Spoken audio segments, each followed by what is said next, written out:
Michelle Abike, congratulations, ojú rẹ̀ tún rọ́dún.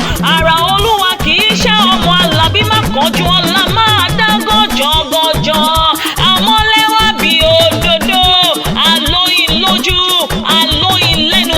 Ọmọ tó fi wá ṣẹwà orí rẹ̀ àfirẹ́ ní lọ́jọ́ gbogbo. Aṣọ ọdúnmọ́dún lágbára Ọlọ́run ọba kórìí jẹ́ òpẹ́ láyé. Wọ́n kì í ọ́ bí ọlọ́gbọ́n ẹ̀rọ. Wọ́n kì í ọ́ bí ọlọ́gbọ́n ìwọ̀nfà. Wọ́n kì í ọ́ bí ológun kẹ́kẹ́. Wọ́n bá ọdẹ pẹ̀lú àwọn bàbá ti rẹ̀ gangan. Ọmọ wọn nílùú Ìbàdàn nílé Olúyọ̀lé o. Ìbàdàn ẹ mèsì ọ̀rọ̀ ẹ ò gọ̀ rárá. Ọmọ àjẹgbé yóò fi ìkarahun fọ́rí mu.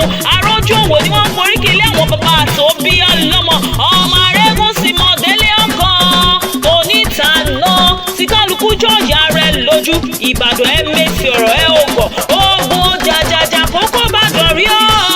Olórí ológun ni bàbá tẹ̀yìn. Ogun jàjàjà kókó Ìbàdàn rí.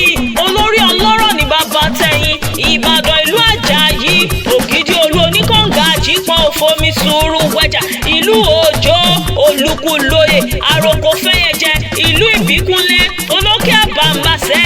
Ìlú Ògúnmọ́lá olódògbò kẹrin lójú ogun owó ṣẹ̀kẹ̀tẹ̀ kẹ̀mbẹ̀rẹ̀ bí ìjà. Àgbàlá Ògúnmọ́lá jókòó bàbá ẹlòmíì lọ. Àgbàlá Ògúnmọ́lá ti tó kókó sáré. Ìbàdàn ọmọkùnrin bèrè kí o tó wọ̀ ọ́. Bó ti ń gbonílé bẹ́ẹ̀ ni ń gbàlejò. Ẹlẹ́yẹlé lomi tí láyípo wọ́n mu. Àṣejìrẹ́ lomi abùmúbuwẹ̀. A ò ní wáyé ká má láàrùn kankan. Ìjà ìgboro láàrùn Ìbàdàn. Ẹ̀yin la gbọ́ sásà ogun má máa sá. Agbọ́ya yamáyà. Ìbàdàn mẹ́sì ọgọ́ ni wọ́n forí kí ilé àwọn bàbá tó bí ọlọ́mọ. Àbíkẹ́ o, orí rẹ̀ àfirẹ́ ni lọ́jọ́ gbogbo. Ìwọ tó ṣọdún èyí ló tún ṣe mí sí lágbára Ọlọ́run ọba.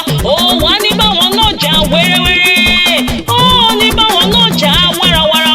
Ó ní kánjú kú. Àtẹ̀pẹ́ ló tẹ̀lé ìpẹ́. Kò sí bó ti wù káwọn òbí rẹ̀